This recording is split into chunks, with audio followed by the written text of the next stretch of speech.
Three men draped in black cloth sit around a chessboard, one resting a hand on a piece as he contemplates his next move. Behind this man stoops another similarly clothed man, and surrounding these men is an entire group of white-clad men who stand but presumably keenly watch the game. These men, lords of the Ethiopian Empire, play an old and now dying form of chess. This photo, taken by Lincoln de Castro in the early 20th century, is the only surviving photo of this variant that I know about. But Castro isn't the first European to come across Ethiopian chess, and combining the accounts given by multiple travelers, alongside the writings and words of Ethiopians themselves, gives us a picture of a game that was extremely important as a pastime and hobby of the Ethiopian aristocracy.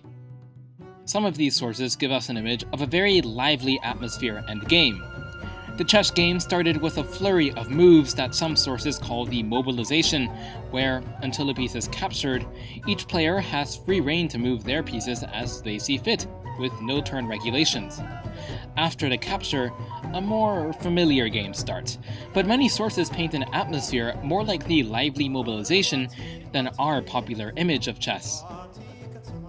These sources describe crowds of servants and slaves and lords eagerly surrounding competitors and calling out moves. Some of these sources, like traveler Henry Salt, go as far as to claim that these spectators sometimes took pieces to demonstrate their own suggested moves. Elsewhere, Salt claims that the pieces were struck down with, quote, great force and eagerness. While sources are always suspect for exaggerating these types of details, Salt's image of chess as a lively and light-hearted social environment is common. But of course, not all games of chess would match the descriptions given by individual Europeans who often only had glimpses of Ethiopian court life. For one, Nathaniel Pearce, another European traveler, writes that lords often looked for, quote, some quiet corner where they could play at chess, a description that contradicts the lively image painted by Salt and some other travelers. More than that, though, chess could also become a grave competition. An example of this comes from a story known to us through an acquaintance of a close affiliate of the grandson of former Emperor Tekle Georgis. Yeah, it is a bit of a long chain. The story goes like this.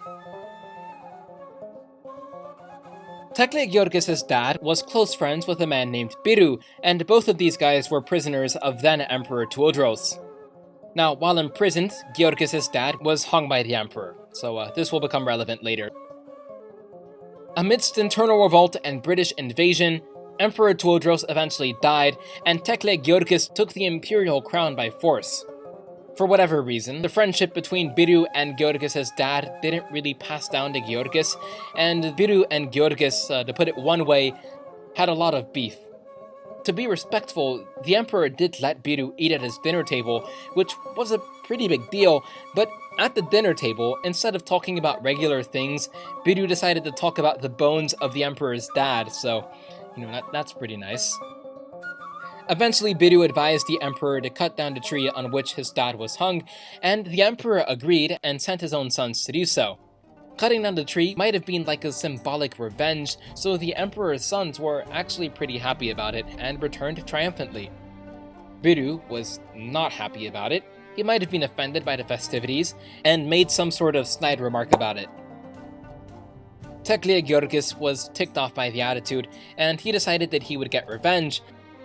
One day, Tekle Georgis finds his court members playing chess, and Tekle Georgis challenges Biru to a game. Biru says he'll only play for a wager, and the emperor suggests something like a rifle. Biru refused. The emperor then goes to the entire province of Gojam. Biru still refuses. The emperor then asks, okay, look man, I've offered you an entire province as a wager. You said no. What do you want, man?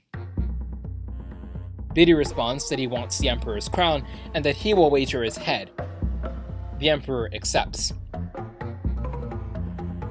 Now, we don't know anything about how the game was actually played.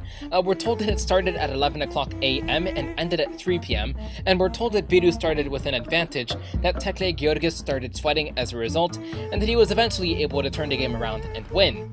Tekle Georgis, avec victorious, just started ranting about Biru, and then had Biru's hands cut off, and then made him into a beggar. So, quite the intense game of chess.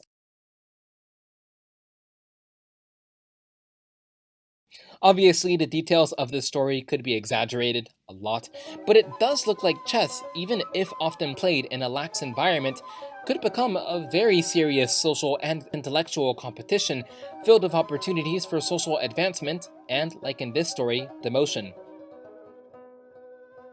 Nathaniel Pearce writes that Raswelde Selassie, a very important lord during Ethiopia's Warring States period, played chess, quote, from morning till night, even with his slaves or any of his household servants, though there were proper people appointed to play with him. Nathaniel Pearce later writes that Wedle Selassie played chess and a Mancala variant all year round, and that he only didn't play these games when he gave them up for a 15 days fast dedicated to the Blessed Virgin Mary. Now, Henry Salt believes that being good at chess was the best way to get the favor of Raswelde Selassie, which actually kind of makes sense.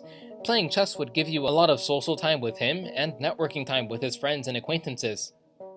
Confirming this, the traveler Henry Salt observes that an Aito de Bib, one of Wedle Selassie's favorites, played a lot of chess with him, and that Aito was skilled enough that he always figured out how to let Wedle Selassie win the game. I guess you don't want to be beating your lord all the time. That probably would tick him off. Now, going further, Wedle Selassie, right? This guy was so obsessed with chess that he would even listen to court appeals, literal legal issues while playing chess. So, it's pretty crazy. From Henry Salt, we get another story about a Ras Mikhail, another very important lord of the Ethiopian Warring States period, who also dealt with administration while playing chess. What about chess in Ethiopian culture? Walter Plowden, writing in the mid-19th century, writes that, quote, in Tigray almost every gentleman is a good gunner and uses the weapon in battle, for the education of a chief combines the knowledge of shooting, riding, swimming, chess, and the harp. Plowden doesn't really mention chess being played in the Central and Southern Empire, but there is evidence for that too. Contemporary Europeans record that Sahle Selassie, the granddaddy of Menelik II, played chess with two of his own favorite men, and like Aito de Bib, this guy is recorded to have let Sahle Selassie win his games. Speaking of Menelik, by the way, another member of his family, his wife, Taitu, is recorded to have been a very good chess player, which was apparently a rare game for women to play. Now, unlike Ethiopia's Mancala variant, possibly as old as Aksum, the very limited historiography of Ethiopian chess suggests that chess is at most about 500 years old in Ethiopia. The dominant theory is that chess got immediately diffused to Ethiopia from Arabs, who themselves got it from trade with India. This would put Ethiopian chess into an Arab and Iranian sphere that is argued to include variants like Byzantine chess. Lots of really interesting chess-playing history here for those who are interested in this stuff.